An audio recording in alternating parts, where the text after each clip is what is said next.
né? Então, a classificação de risco, ela é um dos momentos, né, ou triagem, em que você começa o processo de enfermagem.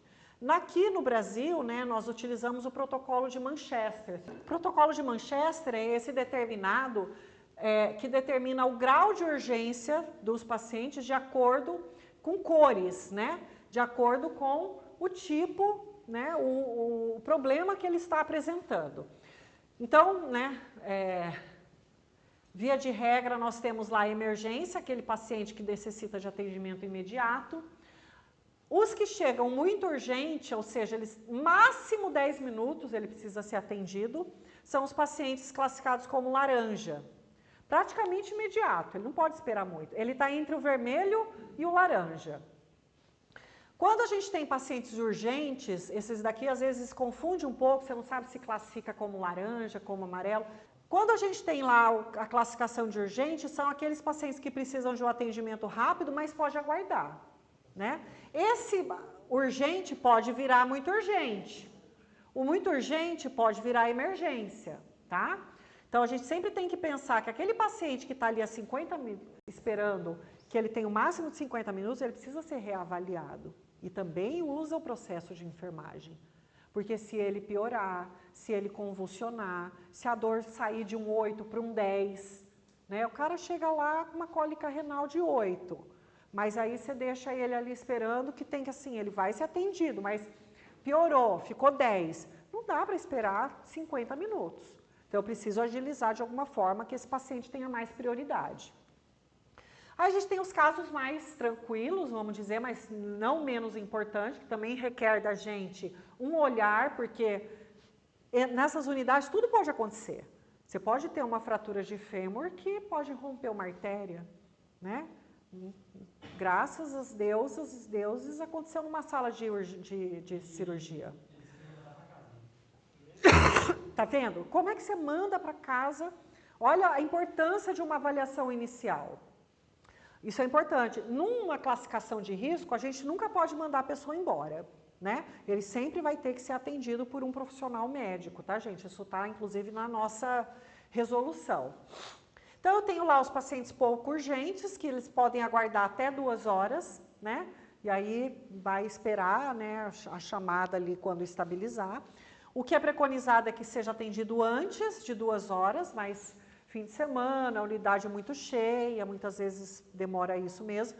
Não quer dizer que ele não vai ser reavaliado, um verde pode passar para um amarelo, né? A pressão pode cair, né? Você pode ter ali na classificação de risco, às vezes, esquecido de perguntar alguma coisa, pode ser um diferencial para ele complicar em poucos minutos na sala de espera, né? A gente já viu, nossa, isso é muito comum acontecer em unidades de pronto atendimento.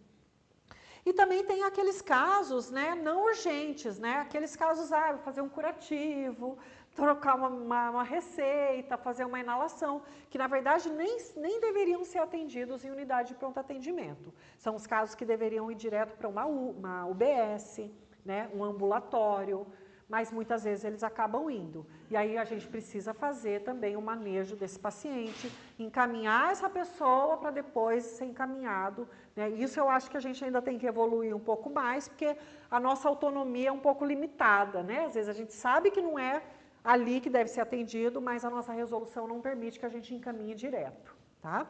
Então, esse processo de acolhimento e classificação de risco, utilizando o protocolo de Manchester, ele tem que ser dinâmico, né? Ele geralmente, assim, 4 minutos para você avaliar um paciente. Ele tem que ter protocolos, ele tem que ter ali, né, desenhado. Como é que você toma a decisão? Vocês já ficaram ali numa sala de classificação de risco? Às vezes se confunde, você não sabe se você, né, vai para cá ou vai para lá, bota verde ou bota amarelo, que especialidade que você coloca.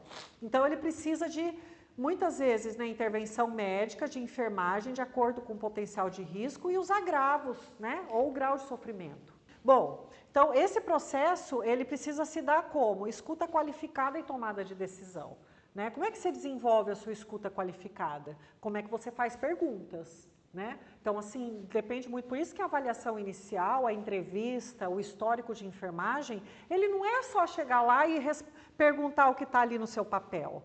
Muitas vezes você vai ter que fazer uma investigação mesmo. Então, e saber escutar. Né? Você tem, por exemplo, um caso de violência contra a mulher que você recebeu na sua unidade de pronto atendimento dentro da sua triagem. Se você não demandar, é claro que assim, um caso de violência contra a mulher, que seja um pouco mais grave, não vai ser em 4 minutos que você vai resolver, né? Muitas vezes você vai poder assim até classificar, mas ali você vai demandar mais tempo de investigar ali, né? Porque é uma coisa séria, precisa notificar, todo caso de violência é notificação obrigatória, né? Então, como é que você vai desenvolver esse atendimento se você não tem uma escuta qualificada? Então, isso é uma questão da comunicação, a gente tem que saber se comunicar, mas também escutar o outro. A nossa mania, muitas vezes, né, é de falar. E, às vezes, a gente precisa ser mais ouvinte. Né? Não esperar que o paciente fale tudo para você, mas a gente é que conduz essa entrevista. O paciente é leigo, né? Nós somos leigos em outras áreas. Eu sempre falo assim, você vai construir uma casa. Quem tem que te falar que aquele piso tem que ser antiderrapante é o teu arquiteto, o pedreiro. Você vai saber que aquilo lá precisa ser antiderrapante? Você é a pessoa leiga. Então, é a pessoa que tem que te conduzir. Mesma coisa quando você está na assistência. É o profissional que conduz a entrevista, não é o paciente que chega para te falar tudo sem que você falar, mas o paciente não me falou. Mas você perguntou? Você deu tempo dele responder? Então, é mais ou menos assim que funciona. Então, para você fazer esse processo, você também tem que tomar decisão. Qual é a tomada de decisão? Classificar o paciente.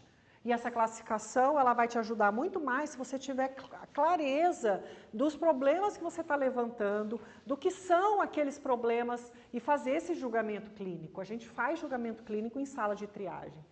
Então, isso tudo, esse processo, eles vão estar aliados à capacidade de julgamento clínico. Então, esse julgamento clínico é o que? É essa operação de pensamento em que a gente junta os problemas e dá um nome, né? E pode ser, hipotetiza, que a gente depois vai confirmar ou não no caso aqui dos diagnósticos médicos, né? E é uma atividade privativa do enfermeiro na equipe de enfermagem.